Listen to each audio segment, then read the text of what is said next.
여러분 안녕하세요. 5월 마음 건강 워크숍입니다. 이번 달은 특별히 건강한 가족 대화를 위한 의사소통 기술에 대해서 알아보려고 하고요.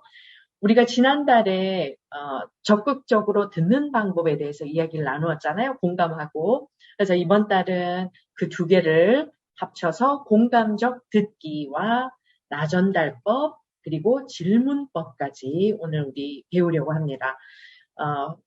오늘 우리가 집중해서 이야기 나눌 부분은 가족이 대화를 나눌 때 어떠한 의사소통 기술이 필요한가? 그랬더니 어떤 분들은 뭐 가족이 무슨 기술이 필요해요? 가족 대화에. 근데 의외로 가족들이 대화가 없거나 또 어떻게 대화해야 될지 모르는 가족들이 굉장히 많습니다. 그래서 오늘은 그 공감적으로 듣는 방법, 나전달법, 질문법을 통해서 좀 더 건강한 가족 대화를 나누어 보도록 하면 좋겠습니다. 5월이 특히 가정의 달이니까 더더욱더 적합한 주제가 아닌가 싶습니다. 화면에 보시면 종이 비행기가 보이시죠? 제가 이 화면을 선택한 이유는 가족들이 이렇게 비행기도 접어서 날려보고 웃으면서 즐겁게 놀아보는 그런 시간을 여러분들은 얼마나 가지고 계신지요? 대화가 잘 되는 가족일수록 가족들이 함께 즐거운 시간, 웃을 수 있는 시간을 가질 수 있는데 우리 집은 왠지 조용하다. 웃음소리가 없다. 다 놀 줄을 모른다. 그러면 아마도 대화하는 방법을 잘 모르고 있지 않을까 싶습니다.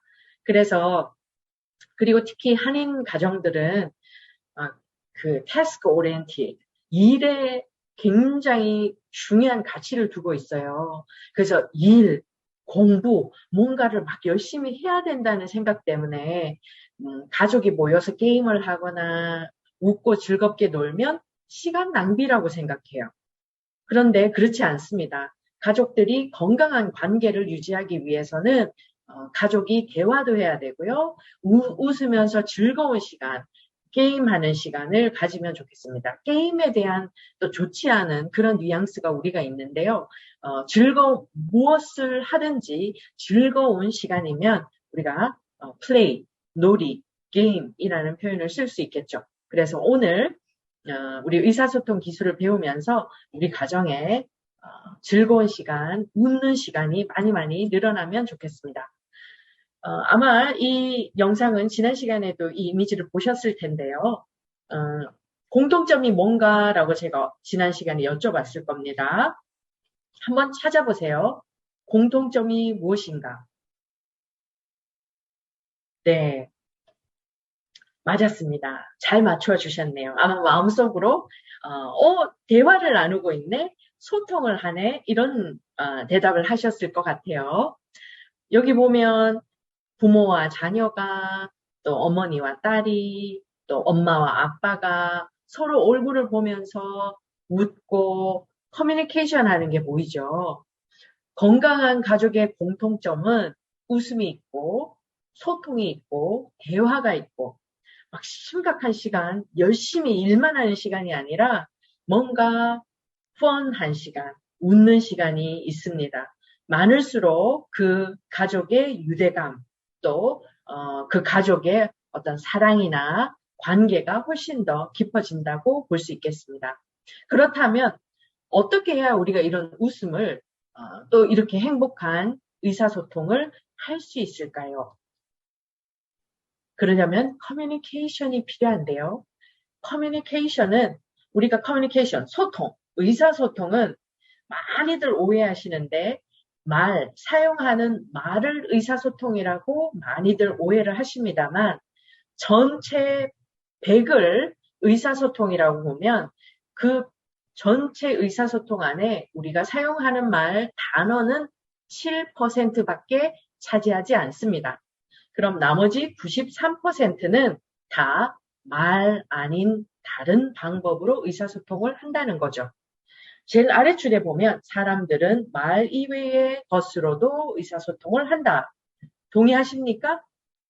그렇죠. 여기 보면 55%, 반 이상이 언어적인 몸짓, 바디 랭귀지, 손이나 몸, 제가 지금 말하면서 손짓을 하죠. 그리고 제 표정도 있지 않습니까? 그리고 제스처도 있고, 그리고 38%는 음량, 어조, 말의 빠르기, 화난 사람의 말투와 또 부드럽게 사랑이 담긴 말투는 다릅니다. 단어는 똑같을 수 있죠. 진짜 정중하게 시간을 물어보는 너 몇 시니? 이렇게 하는 것과 늦게 들어온 딸을 막 이렇게 흘겨보면서 지금 몇 시니? 이렇게 묻는 것은 억양이 다르죠. 근데 이 안에 담겨 있는 소통의 내용은 엄청나게 다른 것입니다. 그리고 그렇게 보면 우리가 말이 다가 아니다. 그래서 지난 시간에 제가 이걸 강조를 했습니다. 미국에 사시는 이민자 가정에 1세대와 2세대의 랭귀지가 다를 수 있어요. 지금 뭐 어린 애기들 뭐 한국말 잘하고 있어서 안심하시겠지만 얘네들이 학교 가기 시작하면요. 아주 빠른 속도로 아메리카나이즈 돼요. 미국화되어서 그들의 모국어가 한국어에서 영어로 변합니다. 그래서 프라이머리 랭귀지는 잉글리시가 되는 거죠. 그렇게 되면 부모는 여전히 한국말이 모국어인데 자녀는 영어가 모국어가 되게 됩니다. 그렇다면 말이 다르면 그 아이들하고 우리는 소통을 할 수가 없어요. 근데 말은 랭귀지는 7%밖에 되지 않기 때문에요. 간단한 말이라도 영어로 표정으로 몸짓으로 제스처를 쓰면서 하면요. 풍부한 의사소통을 할 수 있습니다. 외국인과 친구가 될 수 있을까요? 말이 다른데요. 물론 될 수 있죠. 왜냐하면 말은 7%밖에 안 됩니다. 손짓발 웃으면서 충분히 소통할 수 있죠. 근데 많은 한인 가정의 부모님들, 1세대 부모님들 이렇게 말씀하셔요. 우리 아이하고는요, 대화가 안 돼요. 왜냐하면 걔는 한국말보다는 영어가 더 친숙해서 제가 영어가 짧기 때문에 그 아이들하고는 대화가 안 돼서 자기는 얘기를 잘 안 한대요. 그냥 뭐 하이, 바이, 밥 먹었어, 뭐 이 정도? 우리 아이가 한국말을 알아듣는 정도만 한답니다. 근데 훨씬 더 많은 소통을 할 수 있어요. 그래서 의사소통 포기하지 마시고요. 충분히 할 수 있다는 것. 그래서 비언어적인 몸짓, 억양, 표정 이런 것들이 훨씬 더 중요합니다. 그래서 여러분들이 내가 어떤 표정으로 가족과 얘기하는가, 내가 어떤 제스처로 가족과 얘기하는가, 내가 정말 나 너 얘기를 듣고 싶어 라는 표정과 제스처로 눈을 맞추면서 또 몸을 기울여서 그리고 또 끄덕이면서 여러 가지 모습으로, 방법으로 그들의 말을 이끌어내고 격려하고 들어주고 할 수 있다는 겁니다. 자, 그렇다면 여러분들은 말을 많이 하시나요? 듣기를 많이 하시나요? 여기 이렇게 물었죠. Are you a good speaker or a good listener? 이렇게 묻는다면 여러분들은 어느 쪽을 선택하시겠습니까? 많은 분들이 이제 제가 카운슬러니까요. 이렇게 저는 말하는 직업이라고 생각해요. 그래서 제가 어떻게 이제 말을 조리 있게 잘한다 싶으실 때 뭐라고 하시냐면 역시 카운슬러여서 말을 잘하시는군요. 아니에요. 카운슬러는 말하는 사람이 아니고 듣는 사람입니다. Counselor, good counselor is a good listener. 잘 듣는 사람이 진짜 프로페셔널한 카운슬러예요. 여러분들 만약에 카운슬러를 만나고 계십니까? 만약에 그 세션에 한 3분의 2를 카운슬러가 말을 한다면 그 카운슬러는 바꾸셔야 돼요. 말은 여러분들이 하셔야 됩니다. 그래서 사실은 건강한 의사소통의 듣는 비율과 말하는 비율은 7:3, 듣는 것을 7, 말하는 것 3. 근데 많은 경우 말하기를 7만큼 하시는 분이 계세요. 부모님들 저한테 오셔서 고민을 얘기하실 때 우리 아이가 제 말을 안 듣습니다 하고 얘기를 하지 않으려고 해요. 왜 그럴까요? 제가 나이가 많아서일까요? 문화가 달라서일까요? 이상하게도 저하고 대화를 하자고 하면 피하는 것 같습니다. 근데 이렇게 말씀하시는 걸 들어보면요. 어떻게 대화하십니까? 또 제가 어떨 때는 아이를 데리고 와보라고 그래요. 그리고 대화를 시켜봅니다. 그러면 대부분의 부모님이 혼자서 말을 다 해요. 아이는 말할 기회를 안 줍니다. 그러니 아이가 어떻게 부모님하고 소통을 하냐고요. 그래서 혹시라도 내가 말이 많은 부모인가? 그렇게 한번 돌아볼 필요가 있고요. 소통이 안 된다. 사람들이 나랑 이야기하기를 꺼린다 싶으면 그 사람을 탓하지 말고 혹시 내가 말을 너무 많이 하나? 내가 듣는 기술이 있는가를 돌아보시기 바랍니다. 부부 사이에도 마찬가지예요. 내 배우자가 이상하게 나만 얘기하려고 그러면 뭐 언제 끝나? 했던 말인데 자꾸 이제 피하고 이제 그만하자 그러고 하면 내가 얼마나 듣는가, 혹시 내가 혼자서 말을 하는가를 보시면 아마 정답을 찾을 수 있을 것입니다. 그래서 가장 이상적인 것은 7번, 10번 중에 나는 3번만 말하고 나머지 7번은 듣는 것이 좋습니다. 아셨죠? 가족 간의 대화는 듣는 것이다를 꼭 마음에 새기셔야 돼요.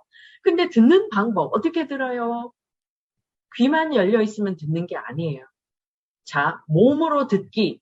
몸으로 듣기가 뭐냐면 다가서는 자세, 또 약간 앞으로 기울인 자세, 뒤로 막 몸을 젖혀가지고 발장을 끼고 다리를 꼬고 있고 막 카톡을 확인하고 이거는 몸으로 이미 나는 네 말을 안 듣고 싶어 라는 메시지를 보내는 겁니다. 그래서 몸으로 듣는 것은 다가서는 자세, 기울이는 자세, 그리고 끄덕이면서 몸으로 내가 늘 듣고 있다라는 메시지를 적극적으로 보내는 것입니다. 그리고 입으로 듣기. 입으로 듣기는 귀가 아닌데 어떻게 들어요? 들을 수 있는데 무슨 뜻이냐 하면요. 상대방의 말을 격려하는, 더 많은 말을, 더 깊은 대화를 위해서 encourage하는, encourage라고 보시면 돼요. 그래서 적극적으로 반응하는 건데요. 예를 들면은, 그랬어. 어머나, 그랬구나. 아, 이렇게 알아듣고 이해하는 그런 반응. 그리고 상대방의 말을, 아, 거기 갔었어. 그랬구나. 아, 걔가 그랬어. 이렇게 말을 반복, 키워드를, 긴 말을 반복할 필요 없고요. 딱 키워드만 그렇게 얘기를 하시면, 아, 듣고 있구나 하면서 신이 나서 더 많은 이야기를 할 수 있게 됩니다. 그러면 우리 아이가 왜 저한테 말을 안 거는지 모르겠어요? 시작했는데 더 이상 말을 안 해요? 단답형으로만 대답해요? 어쩌면 말만 하고 말하기를, 듣기를 적극적으로 하지 않았을 수도 있다. 눈으로 듣기, 눈으로는 어떻게 듣습니까? 귀뿐만 아니라 눈으로도 들을 수 있는데요. 아이 컨택이 중요하다 그러죠. 따뜻한 시선. 아이 컨택을 하지만 막 째려보고 흘겨보고 이게 아니라 따뜻한 시선을 주는 것입니다. 근데 눈으로도 많은 그 표현을 하거든요. 근데 이제 상대방의 눈빛을 보고 특히 아이들은 부모님의 눈빛을 읽으면서 많은 메시지를 받습니다. 눈빛으로 이미 제압하는 부모도 계세요. 막 이글거리는, 특히 눈이 크신 부모님은요, 이 눈을 크게 부릅뜨고 막 힘을 주면요, 아무 말 안 해도 애들이 막 겁먹어요. 그래서 눈 크신 분은 너무 막 크게 뜨지 마시고 좀 작게 뜨시든지 좀 따뜻하게, 따뜻한 시선으로 주시면 좋겠고요. 저는 눈이 작아서 아무리 부릅뜨도 애가 우리 애가 내 눈에 겁을 먹거나 그러지는 않습니다. 그래도 따뜻한 시선을 주면 좋겠죠. 그리고 눈을 마주치면서 이 얘기하는 거, 상대가 얘기하는데 막 딴 데 쳐다보고 있고, 그냥 말하든지 말든지 내 귀가 듣고 있으니까 그냥 말해 하면서 다른 걸 한다면 적극적으로 듣는 것이 아닙니다. 그래서 오늘 꼭 기억해야 될 또 한 가지는 듣는 것은 몸으로만 하는 것이, 귀로만 하는 것이 아니라 몸으로도 듣고 입으로도 듣고 눈으로도 듣습니다. 그래서 우리의 전부를 이용해서 적극적으로 듣는 것이 가족 대화의 아주 중요한 부분입니다. 오늘 제 강의를 마치면 꼭 실천을 해보시면 좋겠습니다. 아셨죠? 지난 시간에도 잠깐 말씀드렸지만 듣기에는 수준이 있어요. 듣는 수준. 아주 ignore, 무시하는 수준에서 듣는 척하고 선택적으로 듣고 attentive, 적극적으로 듣고 마지막 최고 높은 단계가 empathic listening, 공감적 듣기입니다. 오늘 우리의 목표는요, empathic listening. 제 기대가 너무 높나요? empathic listening이 사실 그냥 듣기보다 훨씬 더 관계를 더 깊게 해주고, 사랑도 더 깊어지게 해주고, 서로를 더 많이 이해하는 것 같고, 케어하는 것 같은 그런 느낌을 받아서요, 가족이 점점 더 건강해지고요, 우울했던 사람은 우울해서 벗어날 수 있고, 막 불안한 사람은 안정도 되찾고, 자존감이 너무 낮은 사람은 이 empathic listening을 통해서 힘을 얻고, 아, 나도 소중한 사람이구나. 이 사람이, 우리 가족이 나를 정말 들어주고 내 마음을 이해해 주는구나. 나는 우리 가족 안에서 소중한 사람이야. 자존감도 높아지고요. 자신감도 높일 수 있습니다. 그래서 empathic listening, 공감적 듣기는요, 진짜 마음의 만병통치약이다 할 수 있을 만큼 정말 중요한 그런 의사소통 방법이고요. 카운슬러도 2년, 3년 수련을 받고 석사 과정을 거친 우리 학생들, 카운슬러들도 이 empathic listening을 아주 높은 단계까지 끌어올리려면 시간도 많이 걸리고 슈퍼비전도 많이 받아야 됩니다. 그래서 여러분들이 처음에 해서 잘 안 된다고 해서 의기소침해지거나 포기하지 마시고요. 계속적으로 연습하면서 공감적 듣기를 해주시면 우리 가족의 마음이 건강해집니다. 공감적 듣기에서 제일 중요한 것이 뭐겠습니까? 당연히 empathy, 공감이겠죠. 여러분 이 이미지 한번 보세요. 공감이 말로만 하는 게 아니라요. 이렇게 따뜻하게 손잡아주는 것. 제 클라이언트가 세션에서 그렇게 눈물을 흘리고 그 가슴이 아파서 너무나 그 절절해 때 제가 잡아주는 손, 이것이 너무나 큰 의미가 있었다는 그런 피드백을 받았어요. 그래서 물론 제가 남자 클라이언트의 손을 그렇게 덥석덥석 잡지는 않습니다. 잘 봐서 진짜 잡아도 괜찮을 때 잡거나, 그리고 코로나 때는 제가 잘 잡지는 못했어요. 그렇지만 어쨌든 가족이나 친구, 이웃, 이 따뜻한 손길이 얼마나 큰 공감적인 메시지를 전하는지 알 수 있을 것입니다. 그래서 여러분들 공감이 얼마나 중요한지는 정말 아무리 강조해도 쉽지 않습니다. 자, 그렇다면 empathic listening, 공감적 듣기는 무엇일까요? 정의. 정의, 거창하게 정의랄 것도 없어요. 아주 간단합니다. 듣는 건데요. Listen with the intent. 어떤 의도를 가지고 듣는데요. To understand how the speaker feels. 어떻게 그 말하는 사람이 느끼는가를 이해하려고 그 의도를 가지고 듣는 것. In addition to understanding his or her ideas. 그 사람의 생각뿐만 아니라 말하는 사람의 그 감정을 이해하려는 마음을 가지고 의도를 가지고 듣는 것이 empathic listening입니다. 많은 분들이 그 말의 fact, 내용은 잘 알아차립니다. 그리고 자기 생각은 잘 말해요. 그런데 자기의 그 상대의 말에 들어있는 감정을 알아차리고 그걸 표현해 주는 건 정말 어렵습니다. 공감해 줘 보세요. 그럼 막 또 생각을 얘기해. 내 생각에는요. 이렇게 시작하는데 여러분들의 생각은 필요 없습니다. 그러면 또 그 사람에게 상대의 생각을 주입하게 되거든요. 근데 그 사람들은 필요한 게 뭐냐면 이해받는 거예요. 특히 그 사람들의 감정을 이해받는 것. 우리 아들, 딸, 내 남편, 아내가 그 감정을 이해받고 싶은 게 가장 큰 욕구입니다. 그리고 그 밑에 다음 단계가 뭐냐면요. 이해는 했어요. 근데 표현을 안 하면은 그건 또 empathic listening이 아니에요. showing empathy. 여러분들의 공감을 보여줘야 돼요. 어떻게?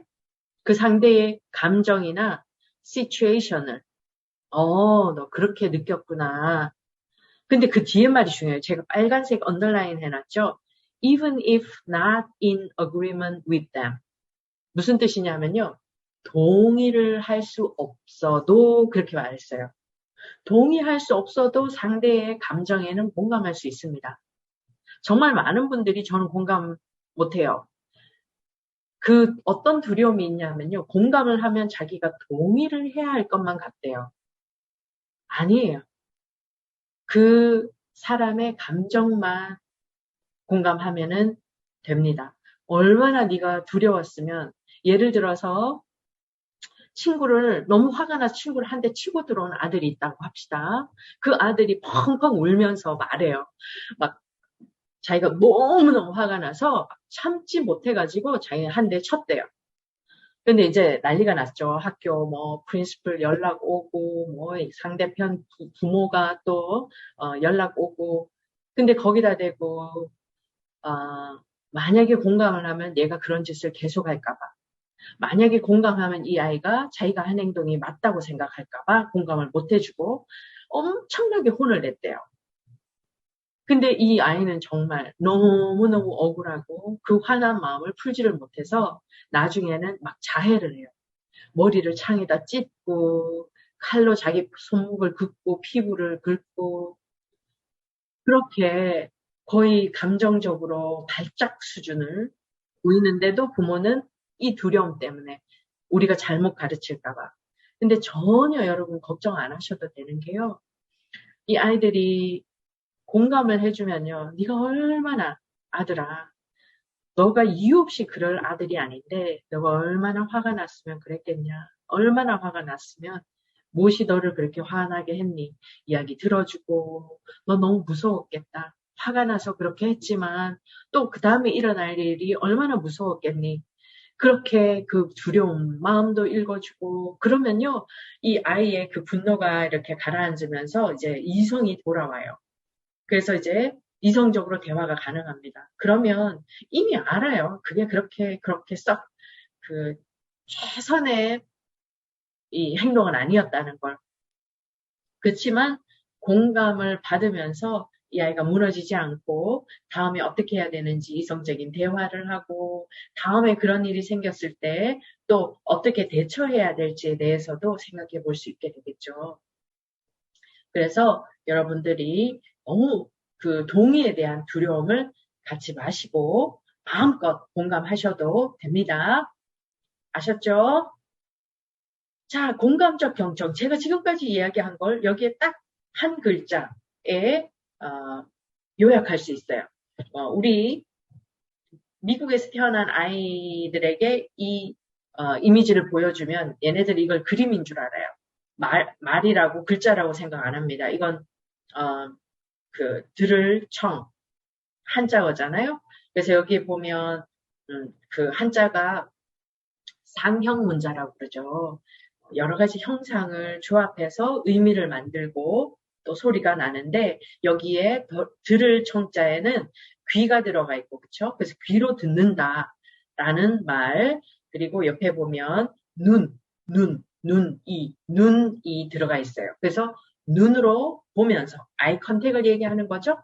근데 이제 공감이니까 그 사람의 마음을 내 마음으로 공감하는 이 마음 심자도 들어가 있어요.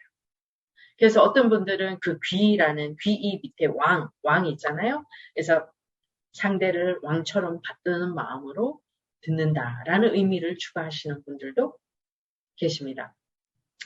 되게 좀 의미가 맥센스 하죠. 그래서 여러분들이 공감 잊어버리시면 이 들을 청자를 기억하시면 좋겠습니다.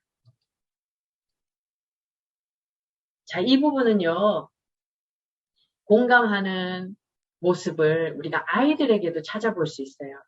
그래서 어른들이 아기들에게 어린 아이들에게 순수한 마음을 배워야 되겠다라는 생각을 제가 지금 굉장히 많이 하거든요. 때때로 이 아이들이 공감하는 모습 보면 서로 들어주고 얘네들 지금 공감적 경청하고 있고요.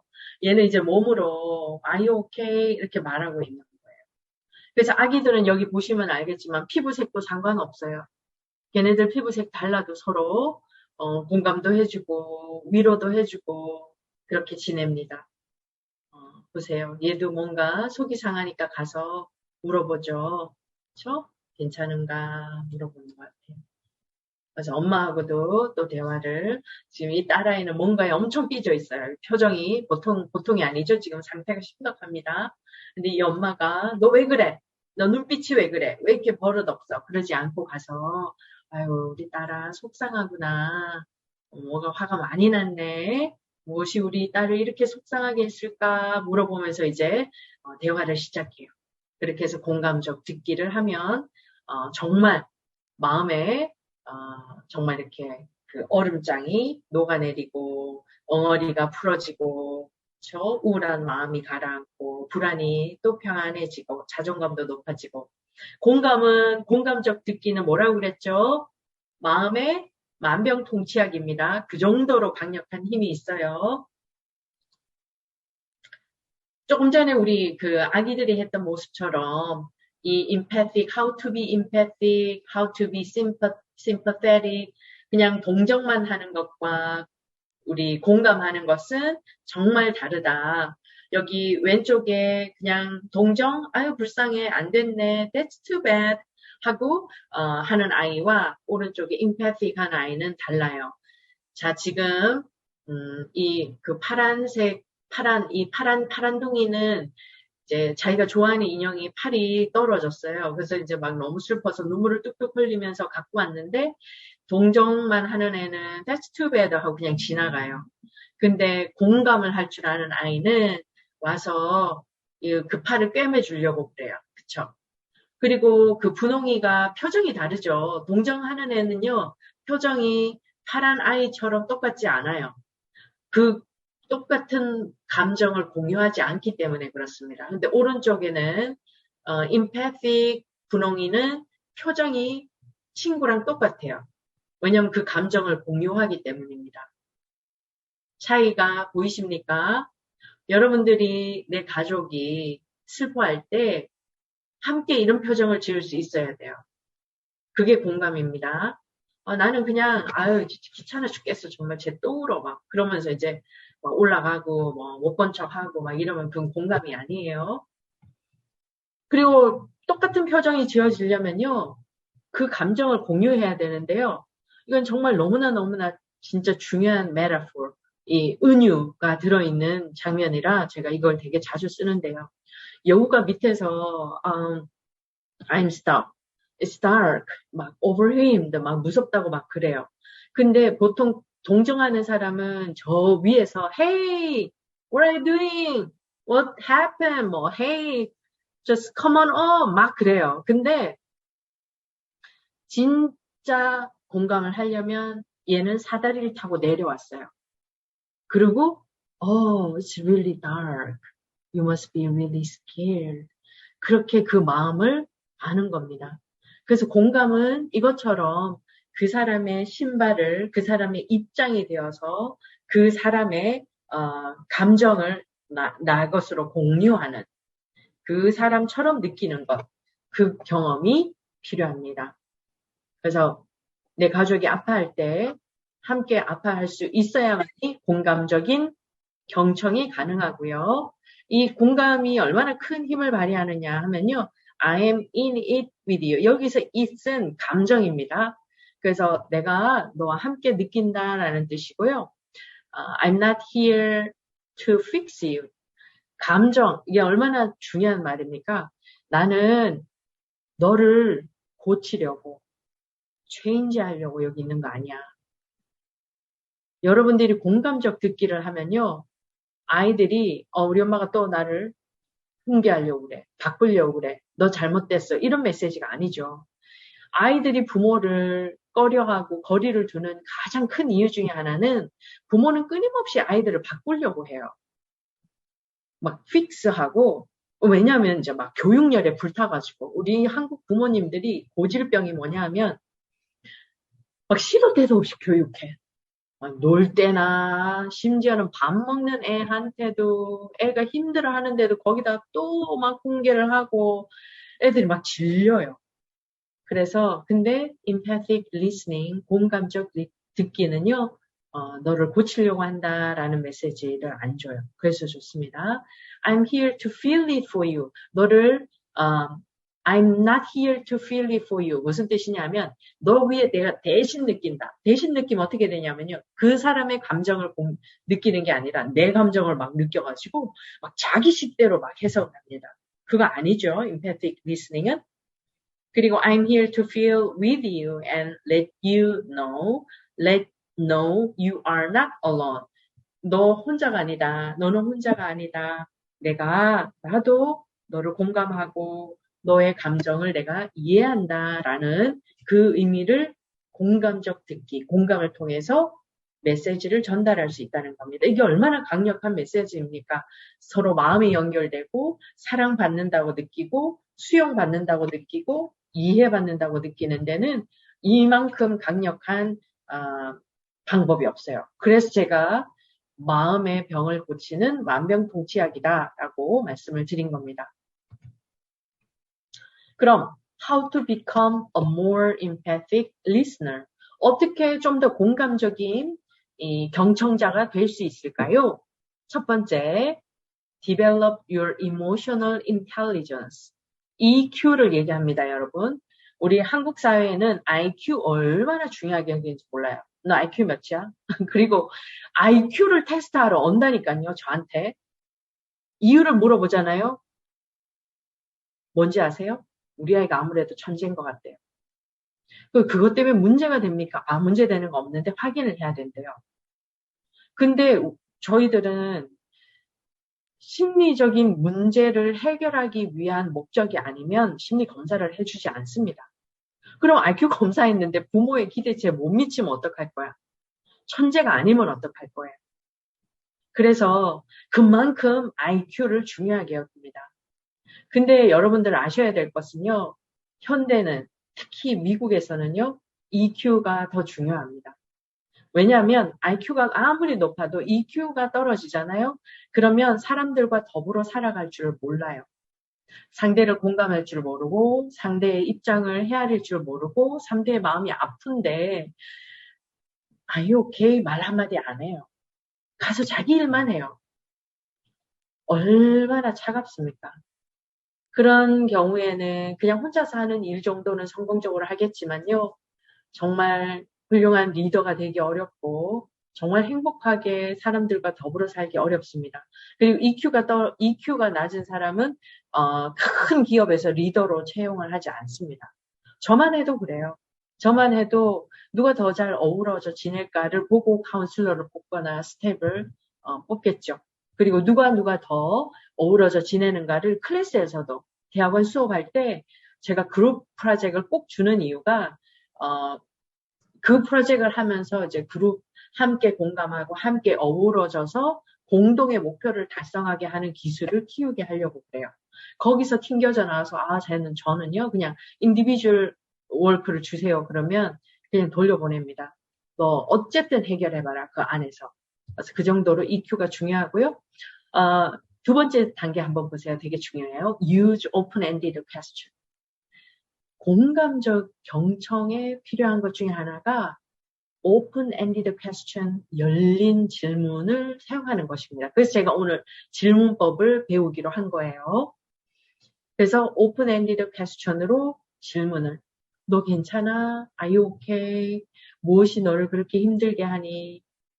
무엇이? What make you feel that way? 그것이 open-ended question 중에 하나예요. 저 얼마나 중요한 질문입니까? 뭐가 어떻게 해서 너가 이렇게 그래서 막 화가 나서 걔가 막 이렇게 했고 뭐가 이렇게 막 했어요. 그러면 how come do you think so? 어떻게 해서 그렇게 생각하게 됐니?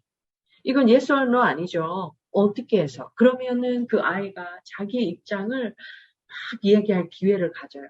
그렇죠? 그러면서 너 정말 억울했겠구나. 너 정말 너무 답답했겠구나.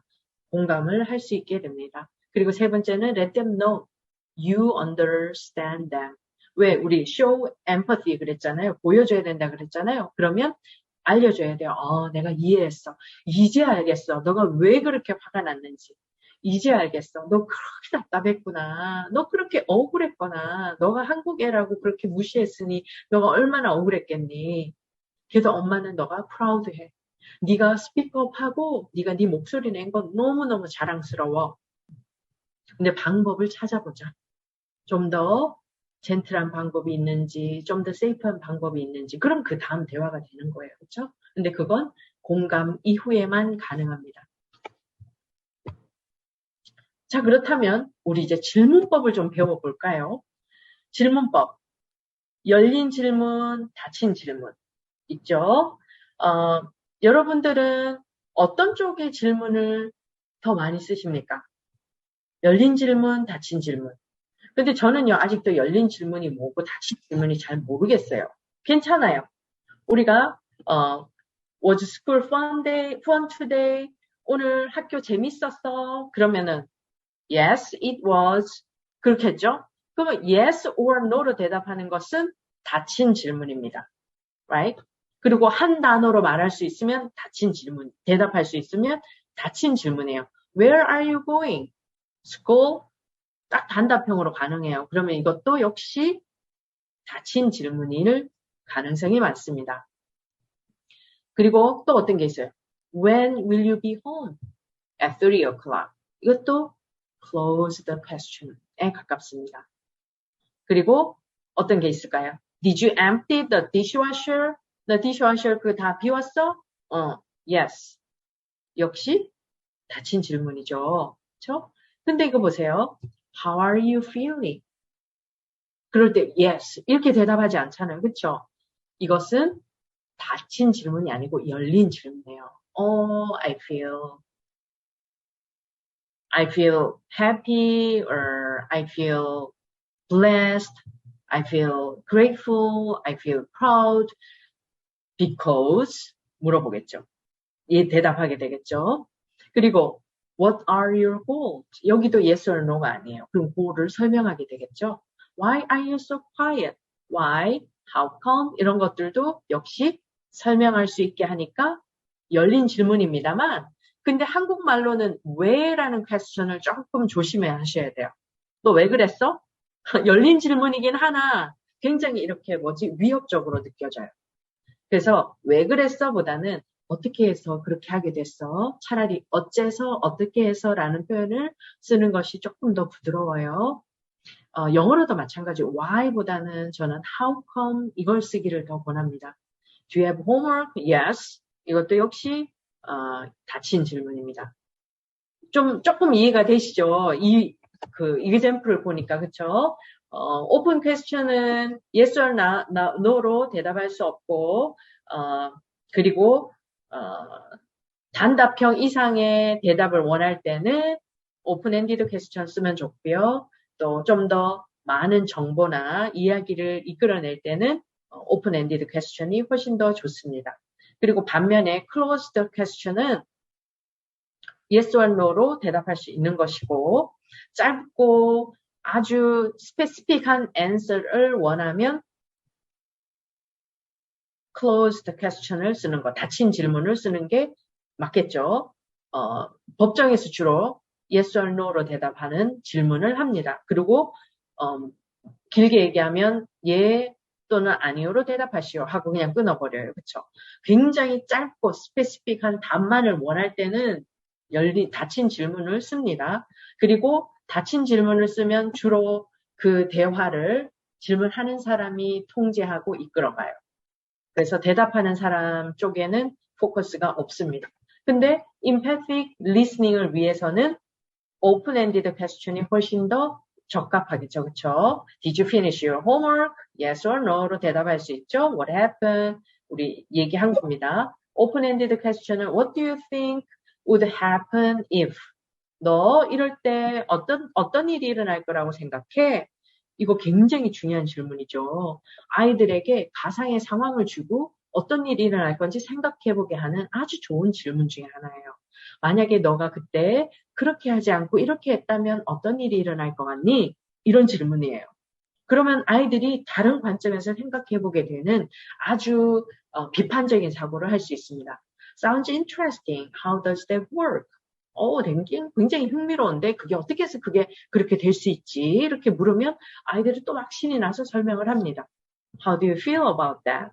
너 느낌은 어떠냐? 그런 거에 대해서 이런 여러 가지 느낌이나 생각이나 이런 결과들에 대해서 더 깊이 있는 논의를 할 때 오픈 퀘스천을 할 수 있고요. 그리고 느낌에 대해서도 자꾸 더 How do you feel? 어떻게 해서 어떻게 느끼니? 그리고 어떻게 해서 그렇게 느끼게 되었니? 무엇이 너를 그렇게 생각하게 만들었을까?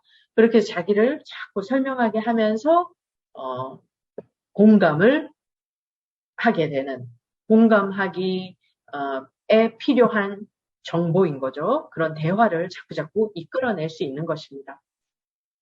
그래서 많은 닫힌 질문과 열린 질문의 종류들이고요.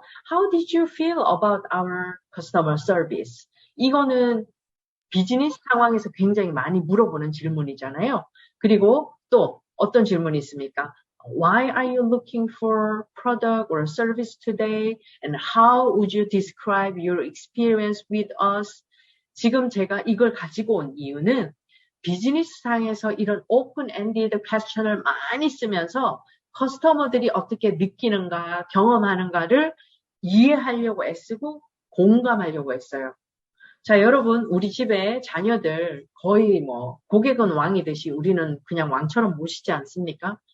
대화에서도 그 아이들의 의견을, 느낌을, 경험을 존중할 수 있다면 정말 훌륭한 부모이고 또 가족 간에도 훌륭한 대화를 할 수가 있게 될 것입니다. 자, 나전달법, 아이메시지. 여러분들을 지금까지 공감에 대해서 제가 막 엄청나게 강조를 했는데요. 그렇죠? empathic listening, empathy 막 그렇게 강조를 했는데 자, 이 공감은요. 비교적 나는 마음이 평온하고 문제가 없을 때 상대가 문제를 가지고 있을 때 주로 쓰는 방법입니다. 그래서 ownership, 문제의 주인이 누구인가? 이게 나의 문제인가, 상대의 문제인가? 아이가 막 속이 상해서 왔을 때, 아이가 속상하니까 애가 힘든 거죠. 그때 이제 그 아이의 말을 들어주면서 공감을 하는 겁니다. 그런데 여러분, 내가 속상할 때는 그럼 어떻게 해요? 막 아이의 엄청 그 불손한 행동에 내가 너무 속상해요. 근데 아이는 아무렇지도 않아요. 그 문제의 주인은 누구입니까? 내가 그 문제의 주인이에요. 내가 이슈가 생긴 거예요. 그럴 때조차도 우리가 공감할 수 있을까요?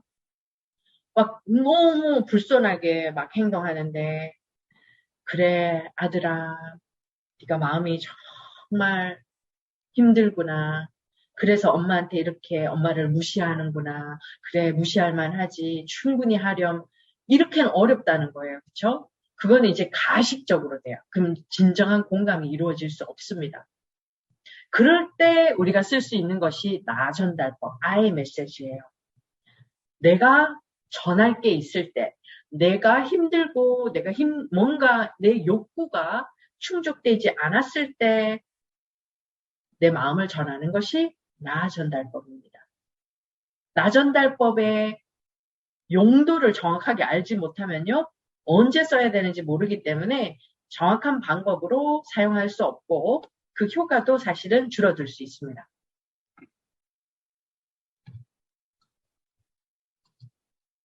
나전달법 공식이 있어요. 이 공식만 딱 외우고 계시면 언제든지 쓸 수 있습니다. 공식 1번 사실. 무슨 사실? 지금 일어나고 있는 사실을 얘기하는 것이고요. 두 번째, 그에 따른 나의 감정을 표현하는 것이고요. 그리고 세 번째는 구체적인 바람을 얘기하는 겁니다. 사실 무슨 일이 일어나고 있는가? 나의 감정, 그 다음에 바람 순서로 표현을 하는 건데요. 자, 나전달법의 첫 번째 사실이 뭐냐면 어떤 일, 어떤 행동, 문제가 되는 행동을 사실대로 차분하게 말하기. 그리고 2번, 그 행동이 나에게 어떤 영향을 주는지 자세히 말하기. 3번, 감정.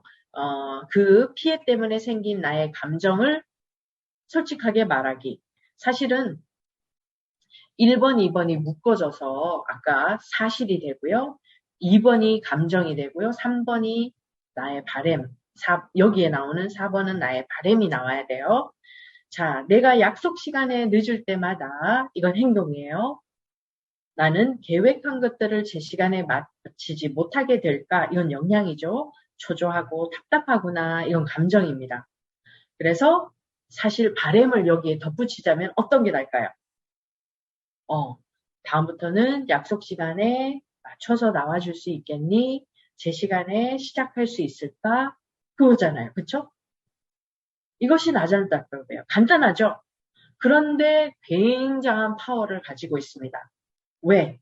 너 전달법과 비교해보면 그 파워를 알 수 있어요. 자, 예를 들어서 장난감을 어지럽게 널어놓고 정리하지 않는 아이에게 나 전달법을 쓰면 장난감이 흩어져 있어서 청소가 어렵구나. 아니면 장난감이 흩어져 있으니까 엄마가 매번 혼자 치우게 돼서 너무 힘들구나. 좀 치워줄 수 있겠니? 이건 아이 메시지예요. 근데 너 전달법을 쓰면 너는 왜 이 모양이야? 너 맨날 왜 이렇게 제대로 하는 게 없어? 아니면 명령어로 치워. 제발 치워. 지금 당장 치워. 뉘앙스가 너무너무 다르죠. 너 전달법으로 하면 이런 뉘앙스가 나와요. 또 하나 느껴볼까요?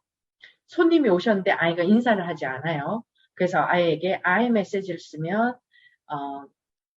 인사를 바르게 하면 엄마는 네가 참 대견할 텐데 인사를 좀 할 수 있겠니? 이렇게 하는 거 하고 인사 좀 해라. 넌 손님한테 인사도 못하니? 이걸 만약에 손님 앞에 했다면 얼마나 무안하겠어요. 그렇죠?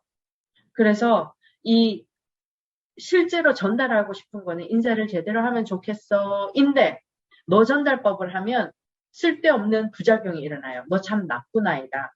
너 참 부족한 아이다. 너는 you are not good enough. 넌 충분히 괜찮은 아이가 아니야. 라는 메시지까지 덩으로 얹어져서 정말 큰 걸 잃어요. 인사시키려고 하다가 아이의 자존감을 다 무너뜨린다던가 장난감 좀 치우게 하려고 하다가 애를 굉장히 나쁜 아이로 막 만들어요. 지저분하고 책임감 없고 막 엄마를 맨날 괴롭히는 아이. 그게 사실은 부모가 전달하고자 하는 게 아니잖아요. 그렇죠?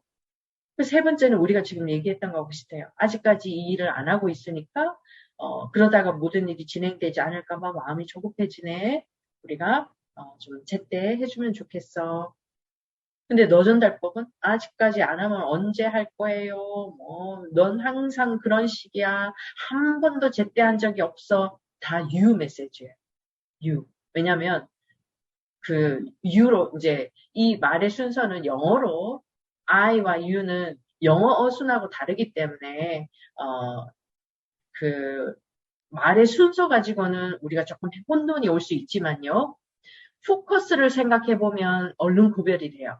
I 메시지는 자기의 입장을 설명해요. 자기의 감정, 또 자기가 생각했을 때 어떤 영향을 미치는지. 근데 you 메시지는요, 막 핑계를, 타겟을 you에, 막 공격을 해요. 상대에게, you에게. 그 차이가 이해가 되시죠? I 메시지, you 메시지. 조금 더 볼까요? you 메시지. 옷을 제대로 벗어놓아야지. 어떻게 이렇게 어질러 놓으면 어떻게? 너 제대로 하는 게 뭐가 있어? 공격하는. 상대를 공격하는 말투면 you 메시지예요. 근데 I 메시지로 바꾸면 입었던 옷이 여기저기 널려 있으니 거실이 지저분해서 엄마 마음이 심란하구나. 좀 정리해 줄 수 있겠니? 엄마 마음, 자기 I를 표현한 거예요. 그리고 바램을 얘기한 겁니다.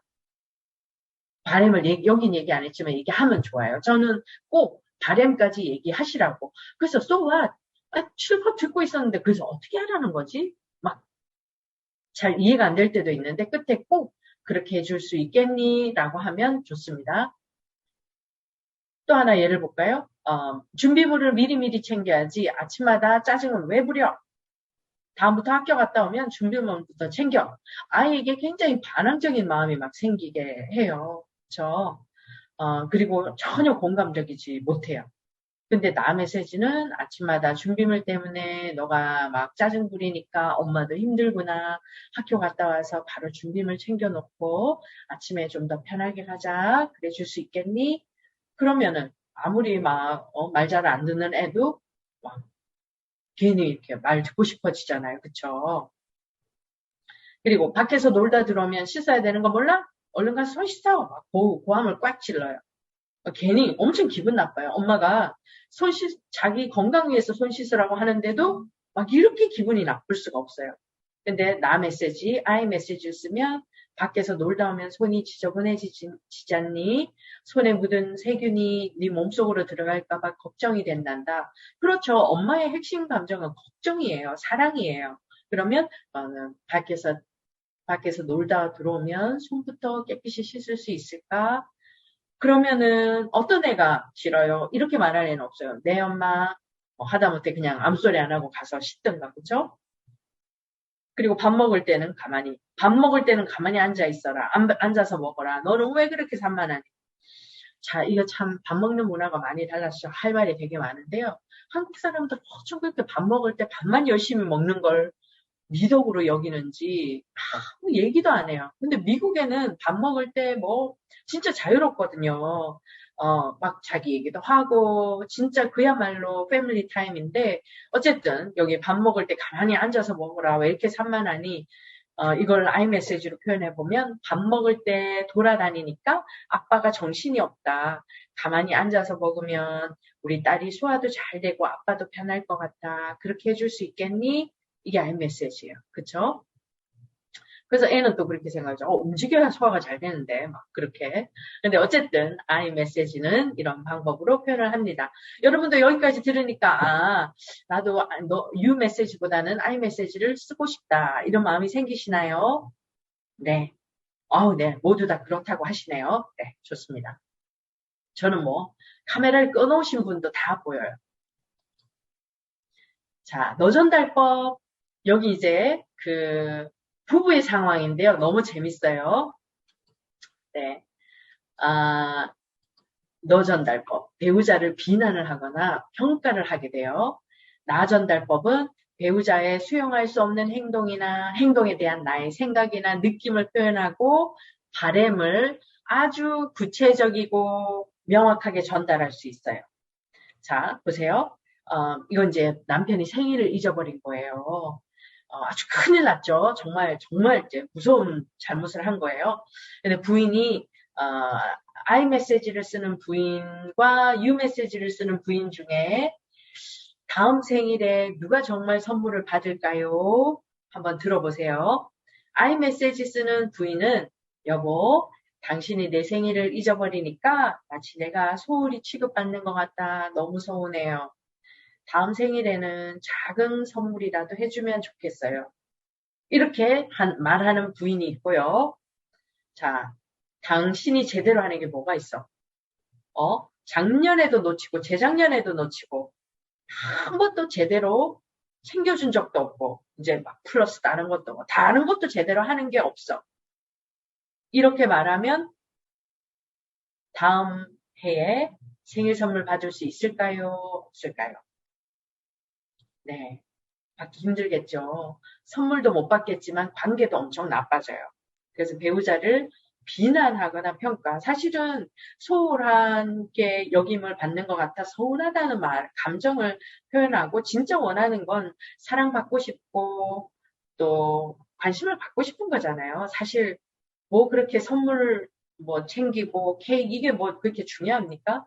근데 여기서는 남편에게 사랑받고 싶은 그 마음을 전한 거예요. 근데 아이메시지가 훨씬 더 강력한 메시지라는 걸 다시 한번 말씀드립니다.